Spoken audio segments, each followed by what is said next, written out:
Good morning, everybody. Can you hear? I can't see you at the back, so I'm not sure how we work this one out. But can everybody hear me okay? Yeah? All right, excellent. Well done for coming. And I hear some of you brave some fairly bad weather, so a double thank you for coming along, particularly for hearing this talk today.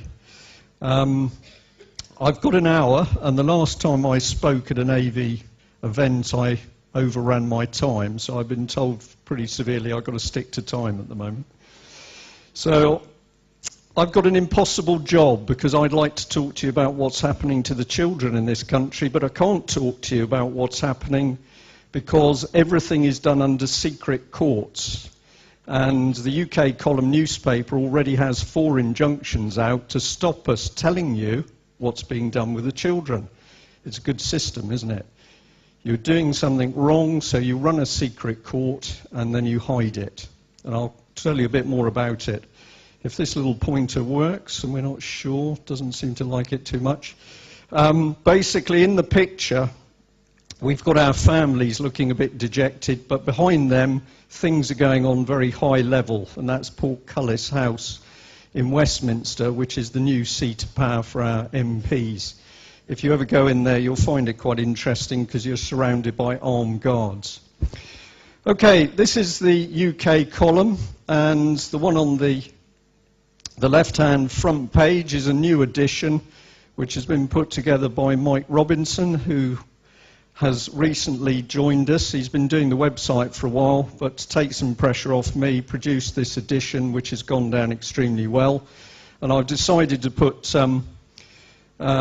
Mandelson there because we had some tremendous information from Vladimir Bukovsky's researcher, Paulo, who exposes that we have Marxists in government. And that comes from Russian sources, it's not from just pure English sources. The moment our newspaper came on the streets, people began to talk to us about things going on. And one of the early ones that came up was stories about children. I didn't believe them initially because they sounded too far-fetched, until the first mother arrived in our offices carrying about 4 ring binders of documents, court documents, transcripts. And the story that unfolded, which I will touch on, was just incredible. And the crime which I've listed there, this is absolutely correct. False evidence, false documentation, perjury in court, bullying and threats by the judiciary, the police, the social services. Everything you can think of in order to put pressure on the parents. Can be the father, but very often they tend to go for the mother. Now, if anybody is sitting thinking, I am a social services person, or I am a policeman, etc., it's shades of grey. I am not standing here saying that everybody who works from social services is bad, and I'm not saying that for the police or the courts. However, the body of evidence says that within these public sectors, we now have criminal and corrupt activity on a very big scale, and it needs to be exposed, and pretty quickly. What are they doing? Well, basically, they're breaking up families. They're breaking up mums and dads, they're getting the children away from the parents, and when those children are away, they can be used for things. They can be used for drug testing. If they die as a result of an illness or circumstances in hospitals, then body parts are disappearing.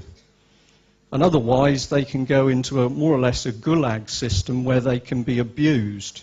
And some of that came out on the BBC a while ago when a very brave lady spoke out about her abuse in a children's home where she was tied down and systematically raped. Although she's got the evidence, and other girls and boys who were abused have got the evidence, they cannot get justice. Because when they go to the police or they go to the social services or they go to the courts, their pathway to justice is blocked. And I mean blocked, totally and utterly. And in the last resort, threats will be used to get them to back down. Now, these are some of the statistics. I'm going to be thanking a man called Ian Joseph a bit later on, who's done a huge amount of work in a book, which I'll show you the cover of. So some statistics have come from him and some I've researched, but this is factual. 25,000 children a year are now disappearing into the system. And we ask why, and we ask what's happening, and we ask who are these people who are now more qualified to say how you should look after your children than you are. My 2 children are adult, so I've moved on a bit. But any of you who've got younger children or you've got grandchildren, I can tell you those children are not safe. It doesn't matter what school they go to. Social services in that area have the power to take those children if they so wish.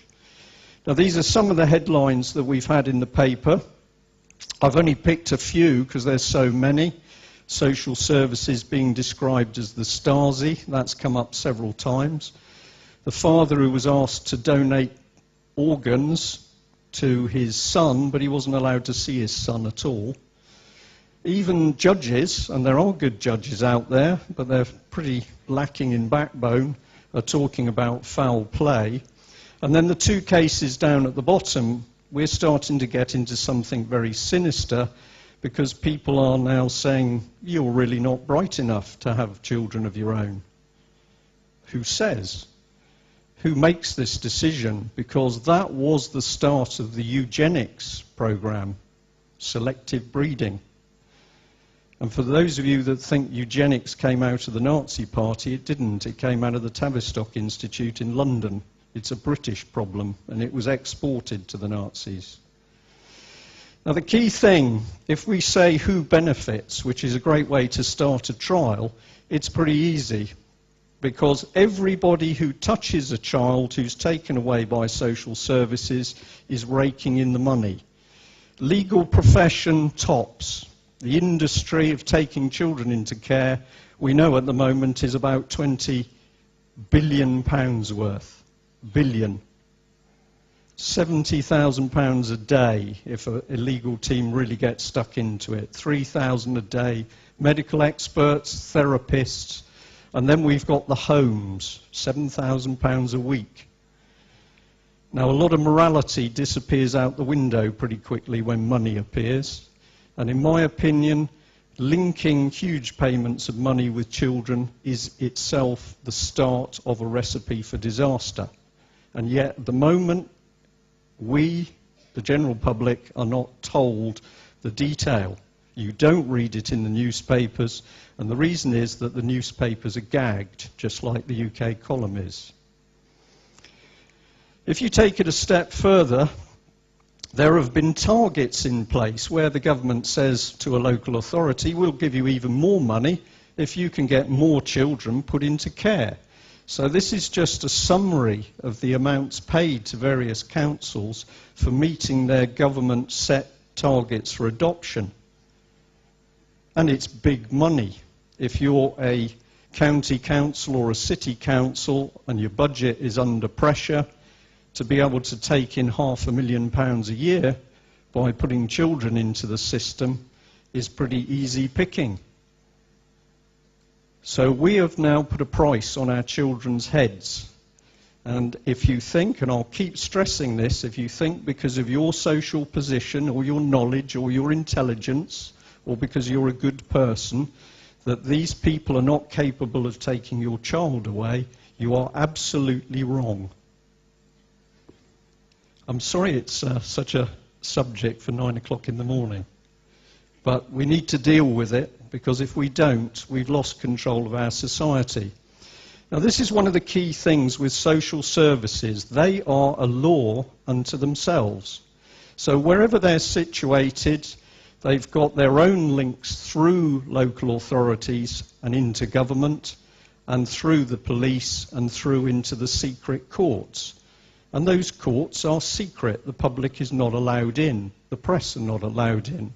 And even though Mr. Straw was recently boasting that there would be more openness, he was actually cheating you, because what he was saying is there would be more openness on the decisions, not on how the court proceedings actually made those decisions. I think he lied.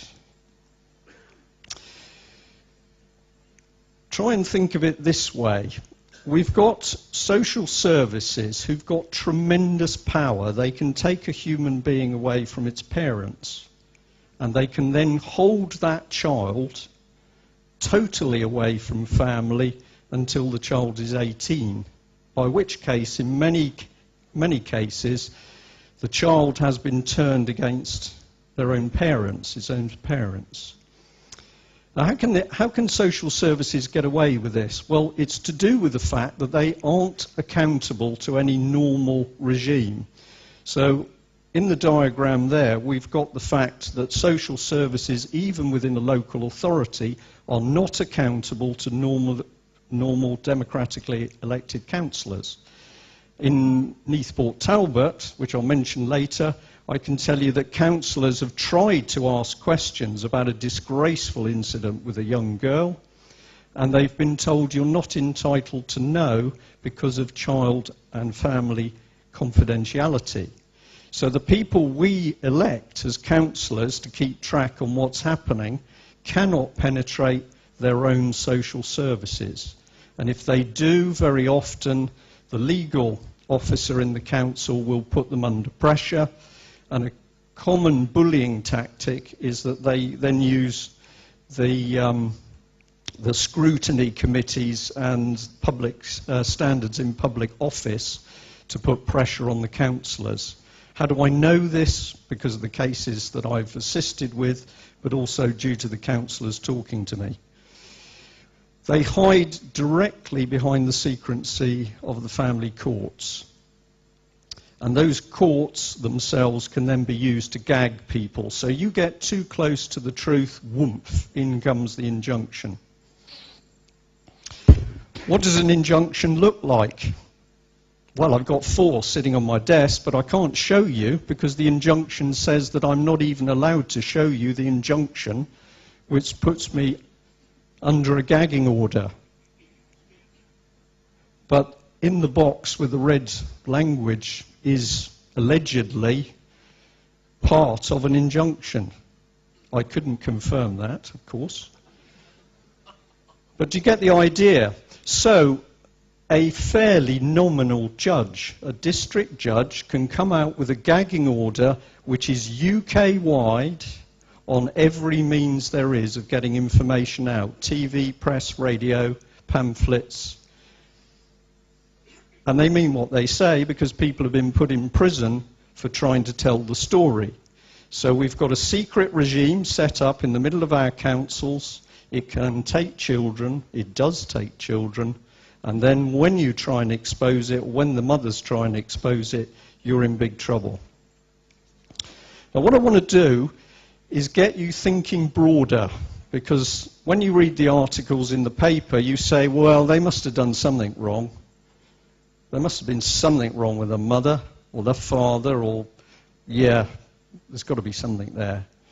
Well, I'm going to start to suggest to you, although in some cases there is something there, in other cases we are seeing this as part of something much bigger and much nastier. Now, I don't know whether you know about this, but children are to be data-based, and there's 3 basic databases. There's the contact point, there's a social services database, and there's going to be a special one for special elitist people, because we are heading for a dictatorship where there will be an elite, and then there'll be other people. So there's a special database for the children of MPs and celebrities, so that we don't get too close to their children. Fingerprinting in schools. How many know it's going on in your area? Can you put a hand up if you know? Well, you need to start digging because it's happening in all areas. Sometimes it's done as a game. Sometimes it's done through the mouse in the libraries. But 3 more schools in Plymouth this week are adopting fingerprints even for going into lessons. Now, even Nick Clegg, who's not a friend of mine because he doesn't tell the truth about the European Union, even he saw it was dangerous, and this was a statement he made in 2007 saying it was sinister. That's his words, sinister. Have you heard him speak out on it since then? No, because the LibLab con means that all 3 major parties are helping to insert this type of thing into society. The SS, social services, very, very secretive. And we discovered this little thing going on here with a program produced by Siemens, which is going to look at risk with IT systems and data. They do it for NATO, they do it for the British government. I'm told by a source that includes MI5, that's interesting. But they're also now going to do it for your children. And in case you don't know, if you travel on the trains a lot, when you go to a station and you are now CCTV'd from the moment you go in, and on some cases, in some companies, you're actually CCTV'd while you're sitting on the train, a lot of that is run by Siemens. So we now have a German company, I'm sure it's a wonderful, kind, benevolent company, now beginning to monitor not only the British public on a day-to-day basis, but they're now working with social services and they're getting close to our children. Even Germans themselves will tell you they are getting very nervous about seeing things which they'd seen in the past start to re-emerge.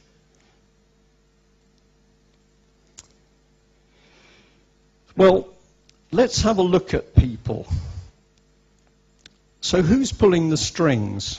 I've only got an hour, so I can't go through them all, but I'm going to give you an idea. And this lady, Harriet Harman's very interesting. Do you all know Harriet? Yes? She was fined, I think, a while ago for speeding. Well, she said that last year, something like 200 people went to prison through secret courts. That's a very interesting statement, isn't it? Something like. That little bit tells you she's not really interested in how many.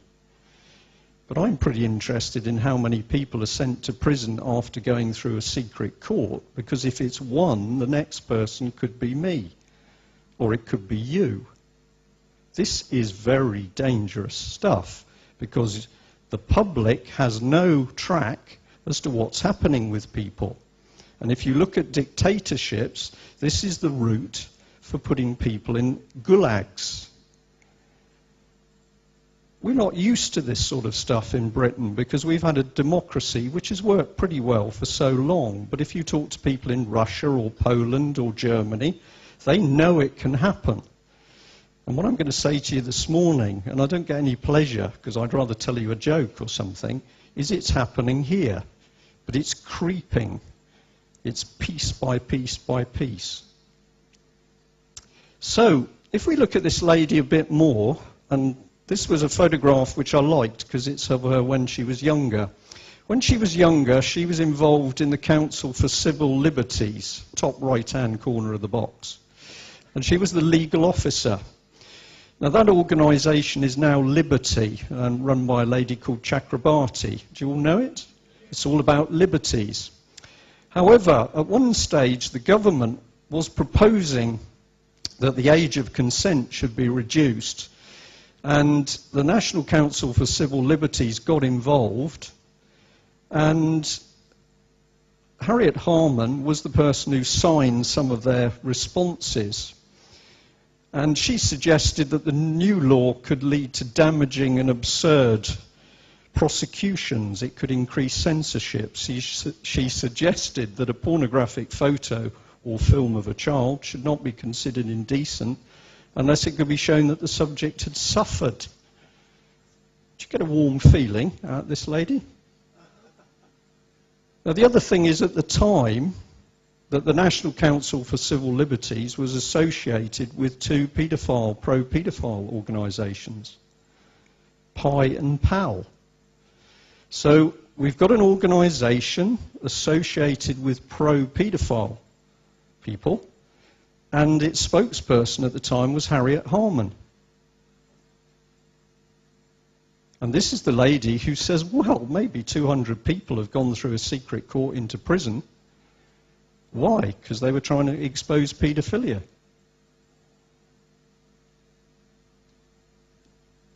Something is wrong.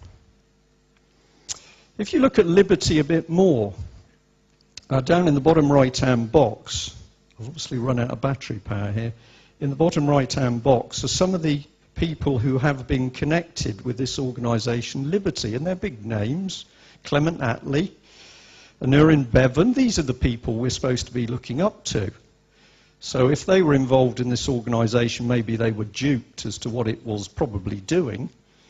Bertrand Russell, some of you might know a little bit about him, because when we go down this sort of route, we start getting close to people interested in theosophical type stuff, the occult. Some of them were interested in Satanism. And Aldous Huxley, you might know the name of. If you don't, I suggest you do a bit of research, because his wife pops up, and she's got involved with a charity, Children, Our Ultimate Investment. And it operates a teens and toddlers initiative. And there's a project, Caressing, which is encouraging young children to mix and touch adults. It's all there when you know where to look for this information. And the more you dig, the more you get an uneasy sense that something is being constructed which is very sinister indeed. I think Mr. Clegg underestimated a few things. Just remember that children bit. Now here we've got Ed Balls. What a lovely man. And Mr. Balls takes himself off to Bilderberger meetings. Now if you don't know about Bilderbergers, you should do, because the Bilderbergers were founded by the pro-Nazi movement immediately after the war. And they meet in secret. You can find this on the internet, and there's one or two really good sites. They meet in secret and they discuss plans for world government. They just don't bother to talk to us about it because we're the goyim, we're the cattle. But Mr. Balls goes off with a meeting. He then says, well, he attended in his private capacity, and he then charges it to the public purse. So he's either confused or he lies. Don't know which. Now, this is a press release from the Bilderbergers themselves. I just wanted to put it up to make sure that you knew that I was telling you the truth, because they say in that document that people attend in their private, not official capacity. So even the Sunday Telegraph could get pretty upset when they realised that he'd been claiming expenses on the public purse. And they got interested in the Bilderbergers talking about them being, themselves being, a shadow world government.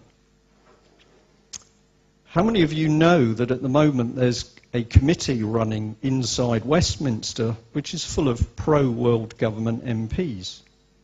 Do you know about that? It's there. You can find it if you go looking for it. I'll help with some of the information which will go up on the website in due course. But the information's there if you ask. So while you're going about your day-to-day business, worrying about how to pay the mortgage and where the money's coming from, we've got MPs who think that they are so clever, they're going to rearrange the whole world. Well, some of them are clever, but unfortunately some of them are very dangerous people, because they actually believe in themselves. So if we do a summary, come on machine, here's the Bilderbergers. First chairman was Prince Bernhard of the Netherlands. Annual meetings, and we know at these meetings people are selected for particular positions. And there's no minutes, and they have very tight security. And we have people associated with education and children getting involved. So when in a minute I start talking about the fact they're teaching eugenics in schools, we've got something very interesting, because the Nazis got involved with that. So are they doing it again? I'll let you decide. What about academy schools? Do you know about those? They've been there in the paper. We're now bringing big business in to run schools, because that's the way to do it, because the public purse is broke.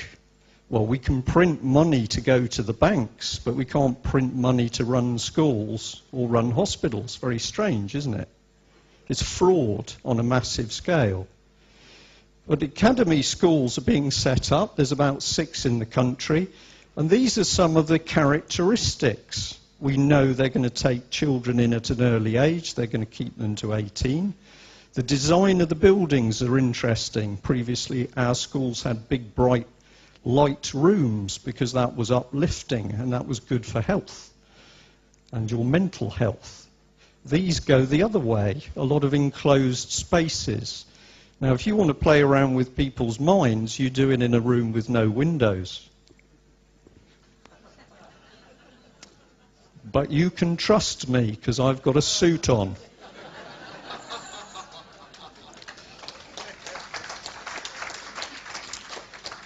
Therapy sessions.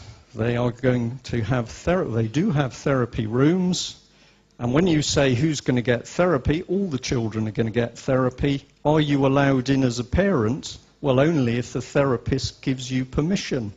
Otherwise, they have client confidentiality to the child. I was told, I'll call it a story, but I believe it is true, that a mother went to a school fairly close to me to pick up her young teenage daughter, to be told, I'm sorry, she won't be going home because we are going to section her. And the mother stood there, just stunned, to be told that her daughter had been seeing the school psychiatrist for nearly a year. But she, as the mother, had not been told. I don't know the outcome of that story yet, but I don't think it's going to be good. Who's running the schools? Industrial, military, private companies. Big ones. Vosper Thornycroft, British Aerospace is going to get involved, American companies. Why are these suddenly clustered around? Who's driving them? They're going to use a lot of Wi-Fi stuff, so the environment in that school is going to be heavily microwaved. In fact, children are going to be encouraged to carry around laptops so that they can have lessons on the move. This is all happening under your noses. And Brown and Cameron and Clegg know it's going on. I've put a lady at the bottom, Kaz, an Aussie lady. If you go and look for Kaz, Academy Schools, an Absolute Return for Kids, ARC, on YouTube. She's done some fantastic little video clips which will give you more information than I can possibly give you now. So we did, on the right-hand side, an article about the Academy Schools in the UK column, and we will put these up on the UK column website for you so you can read what we originally wrote. And what I'm doing is bringing all this information back out into the open so that you can see the picture I'm seeing.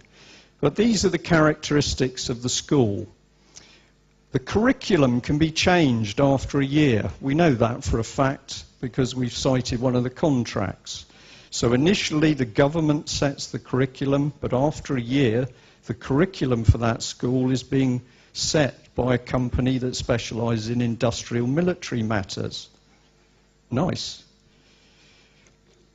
Execution Limited is funding Absolute Return for Kids. Like the name? Dream Mill. Do you like that name? Because that's looking into behavioural change in children. And they know there's going to be behavioural change because they are going to do the things to the kids to create that change. Have you ever wondered about the 29 suicides in South Wales? Do you know about those? In a very small geographic area. What the good old BBC and the media isn't telling you is these suicide clusters are appearing in other places, particularly Northern Ireland. And the thing is that in committing suicide, the youngsters are doing things which are not normal. So, for instance, girls don't normally hang themselves. They prefer drugs or slashing their wrists. But now you're seeing people committing suicides in ways which are not the normal ways. And what it is heading towards is that these youngsters and young people are very disturbed and something's disturbing them. And it's not microwave towers, it's something that's being done to them in school, in colleges and elsewhere. I've got the project Caressing down there. I've got the teaching of eugenics. And that is absolutely correct. They are starting to teach eugenics or selective breeding in schools. And I've also at the bottom there, if you can read it, put a little bit about who's funding this. Goldman Sachs, EIM, International Asset Management, Warburgs, Citicorp, Deutsche Morgan Grenfell. These are all vast international banks who suddenly want to get very close to our children. Why? Now we've got something else going on, and that is that there is a massive third sector. If some of you have heard talks that I've done on common purpose, you'll have heard me talking about the third sector. The third sector is all the quangos, charities. Do we have charities anymore? You see people going around with a little bucket collecting for something, NSPCC, whatever it is. But actually, charities are an industry. And in this country, they're worth £44 billion. And this government, and advisors to this government and the Conservative government, did you see what I did with my hand there? It's creepy, isn't it? That was an accident. Basically, the third sector is being used as the new controlling sector of society. As you take power away from Parliament, that's why they're talking about getting rid of MPs. As you take power away from Parliament, it's going to go to the third sector, where chosen leaders, think common purpose, are going to run things. And that's why Mr. Cameron is smugly saying, I'm going to help poor people. I'm going to take the weight of government off them. What that means is, I'm going to remove MPs from Parliament. I'm going to help people by putting more money into charities and the third sector. He's not going to help them at all. That money will be used to impose the control structure for the new government. And your children are to be re-educated and re-engineered into a new society. Now, Barnardo's is a classic here, because the chief executive stood up recently and said, brilliant, we must adopt more children at birth. Some children are being adopted before they're born. They're nominated for adoption before they're born. The children are taken, the baby's taken away from the mother immediately she's given birth. That's happened on numerous occasions. And this man, chief executive of charity, says we need more babies taken at birth. What he doesn't say is he effectively provides consultancy. So the more babies that come into the world that he can get his hands on, the more money Barnardo's makes. So the next time the little pot comes around with Barnardo's, just think a bit deeper about what that organisation's doing. And the bottom statement is John Hemmings, who got a bit hot under the collar and said this man doesn't really know what he's talking about. But I tell you, he does know what he's talking about, because he's into the money for children business, or children for money. And this is all going on under our noses. The BBC's involved. And they've done at least one major programme where they're after parents. And I challenged them, and they got pretty heavy in a meeting in Plymouth. And when I asked, do you know the children are willingly given up for adoption, they were advertised. I'll come over here. This is a magazine where they're showing photos of children and advertising them, just like puppies. But the BBC got a bit stroppy, so we started digging. Now, common purpose is there. I'm not going to go too heavy on common purpose because it's a whole subject. But this is the doorway to their London headquarters. It doesn't say anything. And that's because they're doing a lot behind the scenes, particularly behavioural modification. And they are going into schools in a very big way, and they're going into social services. Can I prove what I'm saying? Everything. So that's a little snapshot of Wales for you. Interesting, isn't it? Common purpose is amongst the social services, and we've got problems with people. And this one is my favourite, because about 3 years ago I started to warn about paedophiles involved with common purpose, because common purpose runs secret networks. And here we've got James Rennie, recently sentenced. He was abusing children as young as 3 months in Scotland. He was a common purpose trained person. He was selected for that training by a common purpose advisory board. On that board was a senior police officer who later formed the same police force that arrested him for paedophilia. 30th of October, Common Purpose was still proudly boasting his Facebook on one of their internal websites. And this organisation goes into school to train your children. We are using neurolinguistics on the police, and the police are involved with children. Let's talk some cases. This is a lady up in Liverpool. She had 3 children. She was in the park one day. A small motorbike came up onto the grass and hit one of her boys, broke his arm, damaged his leg, and he was duly taken to hospital, where, as a responsible mum, she stayed by his bedside for 3 days, while the other 2 children went to her mother. At the end of the 3rd day, she'd been away, gone to the loo or something, came back, and there's a big group of people around the bed, about 8 of them, doctors and people in plain clothes. And they said to her, Mrs. Spallach, we're going to take your son, we're going to take your children. She said, what are you talking about? Well, we've got reason to say that these children need to be taken into care. That was all that was said to her. And then and there they took the boy in bed, and while that was happening, the police went to her mother's house, because her mother was looking after the other 2 children, and they took the other 2 children. And she has never had access to those children since. Never. We've printed her story, which caused ructions, and a judge was moved because every piece of information used against this woman is fabricated. A pack of lies from start to finish. Sounds unbelievable, doesn't it? There must be something wrong with her. There isn't. She doesn't drink, she doesn't take drugs, she doesn't have multiple partners. She is a normal lady, separated from her previous husband. They've taken the 3 children. And every shred of evidence used against her is fraudulent. This is another case. I've been intimately involved with this one. I've given a talk on it before I got an injunction slapped on me.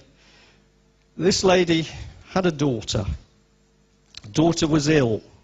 And I'll tell you what was the matter with her, as they later found out. She had a thing called Zollinger's disease, which is multiple perforations of the gut, like multiple ulcers. Intensely painful, so painful that the pain eventually radiates right through to your back. She went into a series of South Wales hospitals where she wasn't treated. We've got the documents where we show that there was no diagnosis, but they prescribed a huge cocktail of drugs. They tried to get the mother at one stage to give her a dose of oral morphine. If the mother had given it to her, she would have killed the daughter. She was run around hospitals, the daughter was in pain, she couldn't work at school properly, social services got involved. Nightmare. Because the next minute is that in taking the girl to America to get a medical opinion, social services went to America with no legal, lawful documentation and took the girl away at gunpoint because they got the American police involved. And I have sat in a court with this lady twice or 3 times now, and in the last case, because she now acts for herself, she proved in that court that when the girl was taken away, the local authority had no legal power to do so whatsoever. The judge was happy to allow the local authority to have witnesses, but he wouldn't allow the mother to have witnesses, even though they were local councillors prepared to testify on oath that their council had broken the law. Welcome to secret courts. This is a small selection of the drugs this poor girl was prescribed, and that is a statement by a judge, allegedly, trying to clear his yardarm, as they say in the Navy, by saying that when they went to America, there wasn't really any breach of order, i.e. it wasn't his fault. Nevertheless, that girl has never been returned to her mother, and she's now over 18, and she has been turned. Your mother doesn't love you, why would she leave you in this home? This is a little note this girl wrote. She wrote a series of them. And I tell you, I still find it difficult. Just read what she says.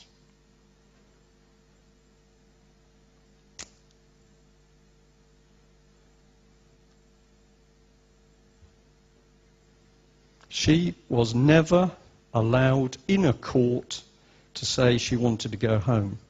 When they brought her back from America, they put this girl in a psychiatric institute. They told her, "You are imagining your pain." What about that for mental cruelty? And eventually, though, social services ended up putting her on a cocktail of drugs till they realized that what the mother had discovered in America, Zollinger's, was true. There wasn't any apology, and the girl was never given back. And she wrote about 20 pleading letters like this. And she tells about social services people laughing at her. A Plymouth couple, I've got an injunction, can't talk about them. Their baby was ill, Derriford Hospital.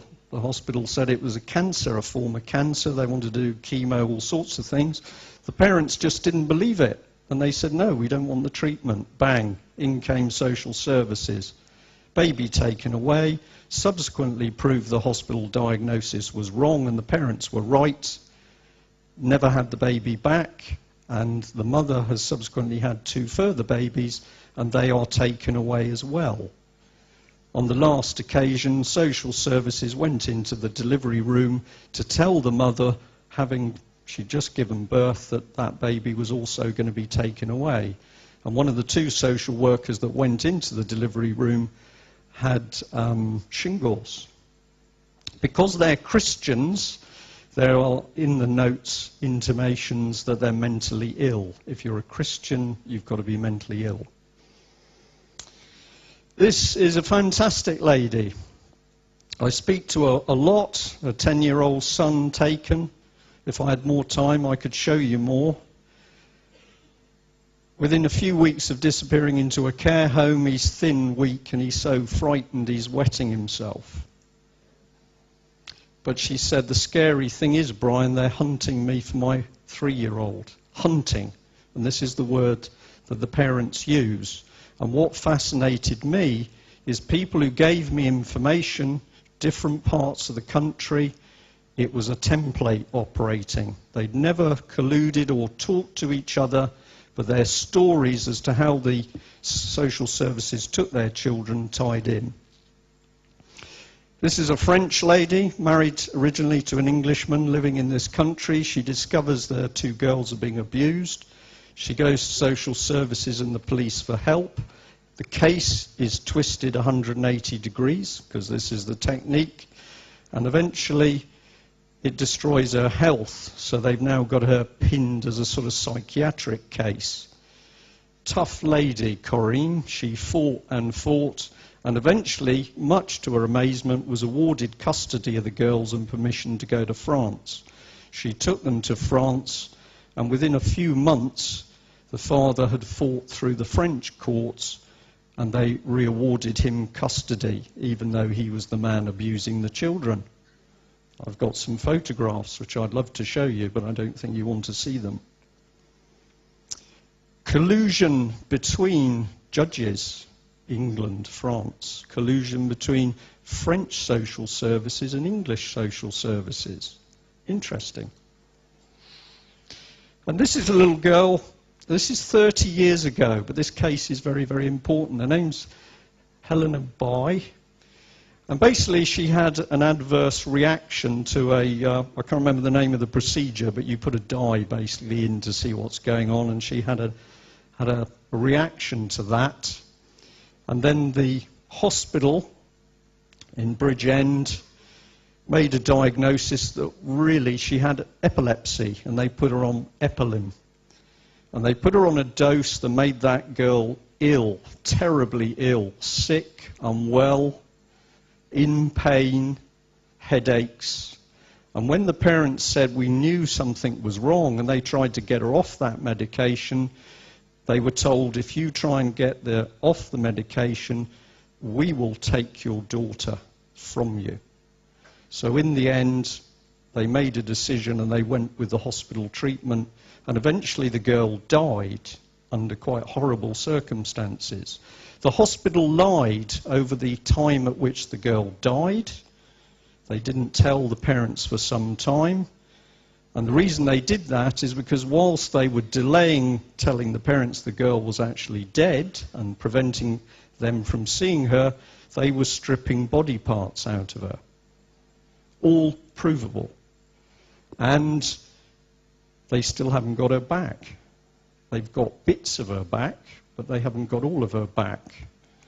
This is not an isolated case, but I haven't got time to tell you more. This one's slightly different, but it shows the establishment working. This is a lady called Anne Gregg and her daughter Holly. And when Holly was 6 years old, she started to be abused by her father and a ring of people, including carers, nurses, somebody involved with the police, somebody involved with the Scottish judiciary. And although Holly is Down syndrome, she has a fantastic memory. She knows what was done with her.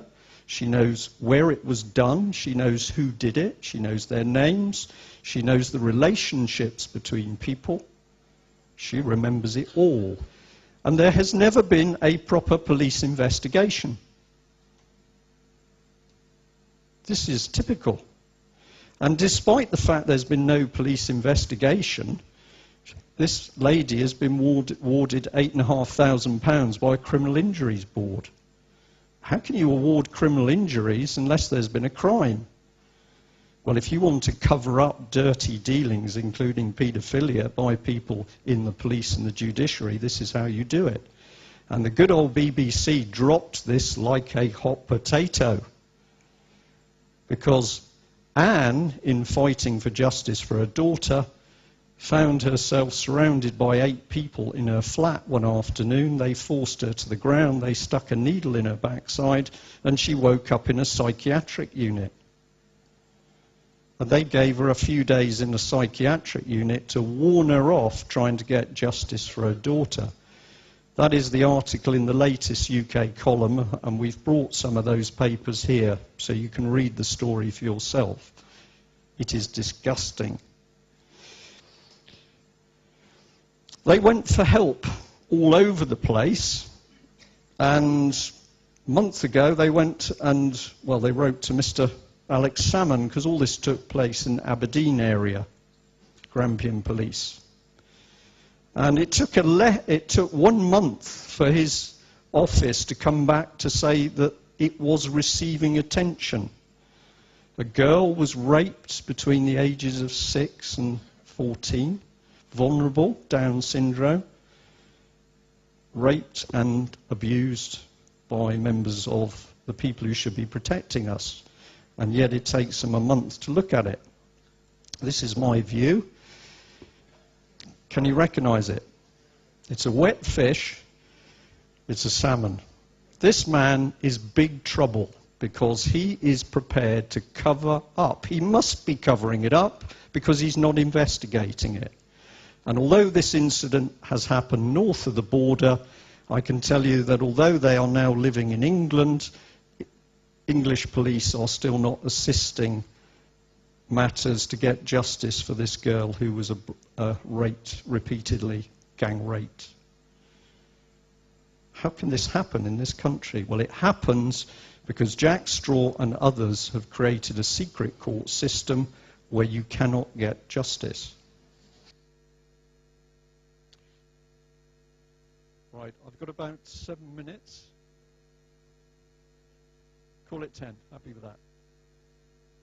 Have I got a mic still? What's happened to it? Oh, okay. Right, this guy, wonderful man, lives down in Monaco, written this book, 434 pages, a lot of detail in there, and I've used some of his material, and I'm delighted to give him a big push there. These are key things to do with attributes of people involved in child snatching. They're very cold. People within social services or the police or the judiciary, they lack emotion. Very, very cold. Yeah? They lie, they falsify documents, they bully, they intimidate, they threaten, they spread false rumours to help get the children away. They turn children against the parents. I've just told you the one, mummy doesn't love you because mummy's just had another baby, so she obviously doesn't like you. These people are somehow being taught how to use psychological bullying. And in some cases, the mothers have told us, and they usually say, I'm not sure I should tell you this because you'll think I'm a bit loopy, but it was scary when they came because they were like little robots. Now, I will tell you what this is. It's the result of programming. These people are being given neurolinguistics, which are changing their values. And the Nazis did this. Now, I'm going to go very quickly because I want to build the picture. And I've only got 5 minutes. This is Ian Joseph's guide to survival. And this man knows what he's talking about. He's legally trained, and he's helped and is still helping a large number of mothers and parents. Never contact social services. You couldn't get a better statement than that. Yeah? Don't sign anything. Don't give your children up, even if it's supposed to be temporary. Refuse to be assessed by psychiatrists. Why? Because they lie about you. And don't let them access to your medical records.